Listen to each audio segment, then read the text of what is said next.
Every single morning, billions of people around the world reach for a cup of coffee. It is one of the most universal rituals on the planet, and for good reason. Research consistently shows that moderate coffee consumption, around 2 to 3 cups a day, is associated with a 15% lower risk of developing cardiovascular disease compared to drinking no coffee at all. Some long-term studies tracking people over 2 decades have found that regular coffee drinkers show a 19% reduction in cardiovascular mortality. Coffee, on its own, is genuinely one of the most protective beverages humans consume. But here is the uncomfortable truth that most people never hear: what you add to your coffee can completely erase every single one of those benefits, and in some cases, actively damage your blood vessels. Today we are going to look at the specific additives that transform a health drink into a daily threat, and exactly what you should use instead. The first and most widely used offender is non-dairy coffee creamer. Walk into any office break room, and you will find it sitting right next to the coffee machine. It looks harmless, even convenient. But most commercial creamers are built on a foundation of partially hydrogenated vegetable oils, which are the primary source of industrially produced trans fats. A single tablespoon of powdered creamer can contain between 0.5 and 1 gram of trans fat. When a person adds 2 tablespoons to every cup and drinks 2 or 3 cups a day, that adds up to well over 2 grams of trans fat consumed daily without a second thought. Research has consistently shown that just 2 additional grams of trans fat per day is associated with a 23% increase in heart disease risk. Trans fats work by raising LDL, the harmful form of cholesterol, while simultaneously lowering HDL, the protective form, creating a double attack on your arterial walls.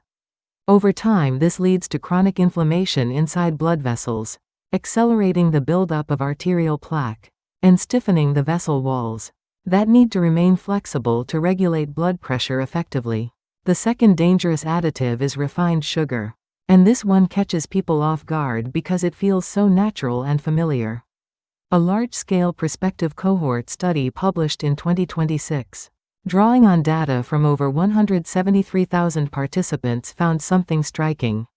People who drank 2 to 3 cups of unsweetened coffee daily were 15% less likely to develop cardiovascular disease than non-coffee drinkers. But for people who sweetened their coffee with sugar, that protective effect disappeared entirely.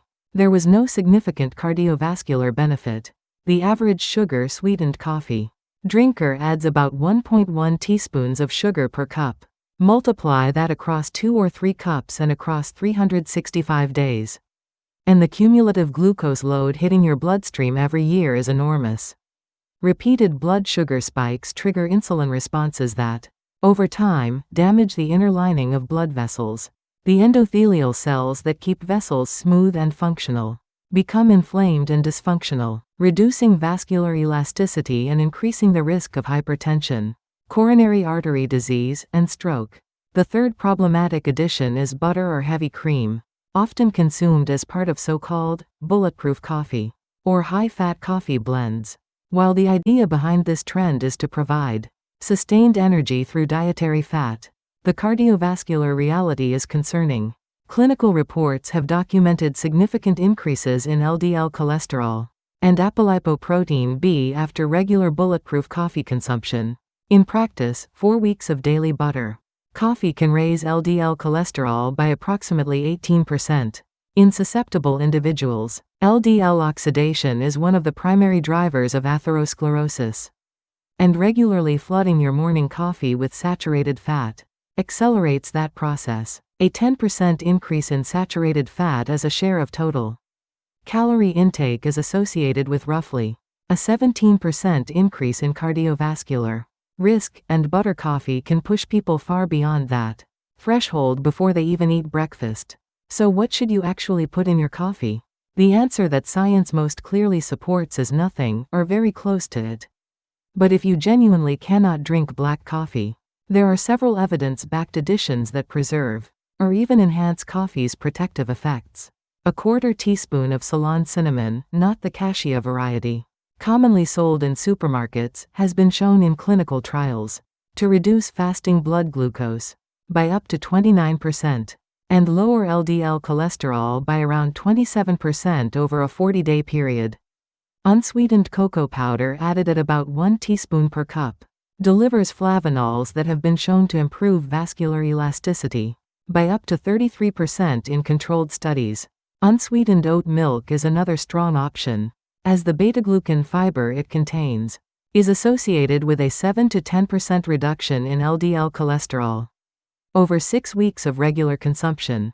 Timing matters as well. Drinking coffee within the first hour of waking, when cortisol levels are naturally at their peak, blunts coffee's effectiveness and may amplify stress hormone responses.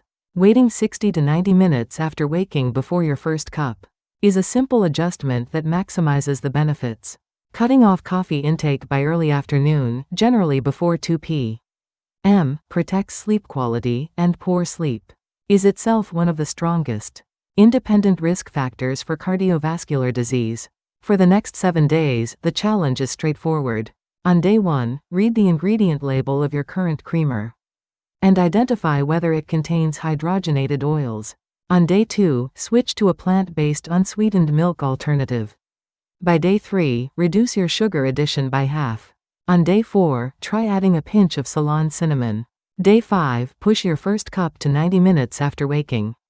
Day 6, set a firm 2 p.m. coffee cutoff. By day 7, drink your coffee fully unsweetened, and notice how your energy levels and focus feel without the sugar crash cycle.